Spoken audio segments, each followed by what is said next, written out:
Tu te souviens de ton prof préféré à l'école ? Est-ce que c'était quelqu'un qui, au lieu de t'imposer un programme d'études pour que tu réussisses un test standardisé, semblait vraiment se soucier de ton développement personnel et de tes réussites futures ? Oui, les meilleurs enseignants ont généralement cette qualité en commun, et notamment le meilleur enseignant officiel du monde de 2019. Peter Tabichi enseigne les mathématiques et la science dans une école rurale du Kenya. Maintenant, avant de découvrir le travail incroyable que cet homme a accompli, il faut que tu comprennes les défis auxquels il est confronté. On pourrait penser qu'au XXIe siècle, tous les enfants du monde peuvent recevoir une éducation. Mais ce n'est malheureusement pas le cas pour plus de 260 millions d'enfants. L'école secondaire Kériko, où travaille Tabichi, est située dans l'un de ces endroits où l'éducation est un luxe rare. Avec un seul ordinateur pour toute l'école et un internet de mauvaise qualité, ce serait un euphémisme de dire que l'endroit est mal équipé. Pire encore, il y a un cruel manque de personnel et beaucoup d'élèves, ce qui signifie qu'il n'y a qu'un seul enseignant pour 58 élèves. Un tel rapport élève-prof signifie moins d'attention individualisée et en général un taux de réussite plus faible chez les écoliers. Même aller à l'école est un défi pour beaucoup d'enfants. La plupart d'entre eux doivent marcher 6 km et pendant la saison des pluies, beaucoup d'entre eux ne peuvent pas être présents car les routes sont inondées. À part cela, 95% des étudiants viennent de familles extrêmement pauvres ou n'en ont pas du tout. Même aux États-Unis, les taux d'abandon scolaire sont 5 fois plus élevés chez les élèves issus de familles en difficulté économique. Alors il est facile d'imaginer ce que c'est dans un petit village kényan perdu. Les enfants quittent souvent l'école pour commencer à travailler ou se marier parce que cela signifie plus de stabilité et de nourriture sur la table.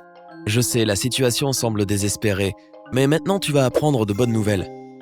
Les écoliers de ce village africain isolé ont participé à des concours scientifiques internationaux et ont gagné un prix de la Royal Society of Chemistry. Et tout cela grâce à l'énergie de Tabichi et à sa foi en ses élèves. Il a fondé un club de talents qui encourage les jeunes à créer toutes sortes de projets. Et ils ont vraiment démontré de quoi ils étaient capables. Par exemple, à la foire des sciences et de l'ingénierie du Kenya, les élèves de Tabichi ont présenté un appareil qui permet aux aveugles et aux sourds de mesurer des objets. Oh, et je précise que ces étudiants intelligents l'ont inventé eux-mêmes. Il enseigne également à ses élèves à voir les choses sous différents angles. C'est pourquoi il réalise souvent des projets où ce sont les jeunes qui organisent eux-mêmes l'ensemble du processus et analysent les résultats. Il s'agit de faire preuve d'imagination et de laisser les élèves prendre les décisions. Le rôle de la créativité est particulièrement important dans l'enseignement de Tabichi, puisque selon lui, quand on n'a pas beaucoup de ressources, il faut être encore plus créatif. Conjointement avec ses collègues de travail, Tabichi donne également des cours particuliers de mathématiques et de sciences aux élèves peu performants. Parle à leurs parents et fait tout ce qu'il peut pour répondre à leurs besoins. Et comme si cela ne suffisait pas, il donne 80% de ses revenus pour aider les membres les plus pauvres de la communauté. Son travail acharné et son dévouement ont porté leurs fruits. Outre la reconnaissance internationale que ses étudiants ont obtenue lors de foires scientifiques mondiales, le nombre d'inscriptions à l'école ainsi que le nombre de diplômés qui poursuivent leurs études ont doublé. Il essaie aussi d'améliorer les enjeux sociaux dans l'ensemble de la collectivité. Tu vois, certaines tribus locales ne s'entendent vraiment pas, alors Tabichi a fondé un club de la paix pour unir les 7 tribus différentes représentées à l'école. Les enfants travaillent ensemble, ont des discussions pacifiques et productives et se font des amis, ce qui aurait été impossible dans le passé.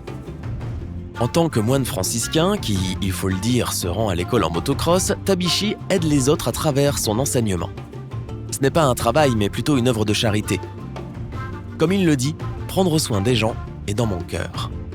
Ainsi, il est facile de comprendre pourquoi ce modeste professeur de sciences du Kenya rural a remporté le prestigieux prix mondial des enseignants d'$1 million décerné par la fondation Varkey. Ce prix est décerné au meilleur enseignant de l'année ou, comme le dit la fondation, à un enseignant exceptionnel qui a apporté une contribution exceptionnelle à sa profession. Des professeurs de tous les coins du monde se sont qualifiés pour la finale. Ils le méritaient tous, mais la victoire de Tabichi n'a été remise en question par personne. Lors de la cérémonie qui s'est tenue à Dubaï et qui a été animée par la star hollywoodienne Hugh Jackman, Tabichi a déclaré « Je ne suis ici que grâce à ce que mes élèves ont accompli ». Ce prix leur donne une chance. Ce prix dit au monde qu'ils peuvent faire n'importe quoi. La fondation Varkey, qui présente ce prix, a été créée par l'entrepreneur et philanthrope de l'éducation Sonny Varkey. Varkey lui-même est originaire de l'Inde l'un de ces pays où tous les enfants n'ont pas accès à l'éducation. Comme le dit la devise de la fondation, « Tout le monde mérite un grand professeur ». Et c'est ce à quoi ils aspirent en premier lieu, soutenir les enseignants qui doivent travailler dans des conditions difficiles tout en faisant de leur mieux pour donner aux jeunes non seulement des connaissances académiques, mais aussi la chance d'une vie meilleure.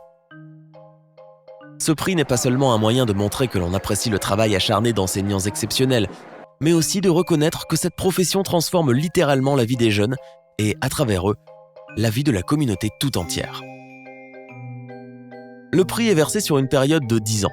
Le gagnant reçoit 100 000 $ chaque année et il doit poursuivre dans la profession pendant les 5 années suivantes.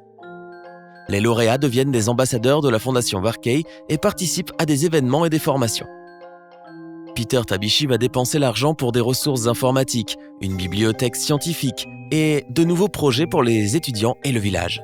L'une des principales initiatives qu'il a déjà lancées pour sauver des vies consiste à apprendre aux membres de la communauté à cultiver des cultures résistantes à la sécheresse, ce qui est crucial non seulement pour ce petit village kényan, mais aussi pour beaucoup d'autres sur l'ensemble du continent africain. Maintenant, revenons à la question que je t'ai posée dès le départ. Lequel de tes professeurs a eu le plus grand impact sur toi ? Dis-le-moi dans les commentaires ci-dessous. Si tu as appris quelque chose de nouveau aujourd'hui, clique sur j'aime sous cette vidéo et partage-la avec tes amis. Mais ne pars pas si vite. Nous avons plus de 2000 vidéos sympas à te montrer. Tout ce que tu as à faire, c'est de choisir la vidéo de gauche ou de droite, de cliquer dessus et de passer un bon moment. Prends la vie côté sympa.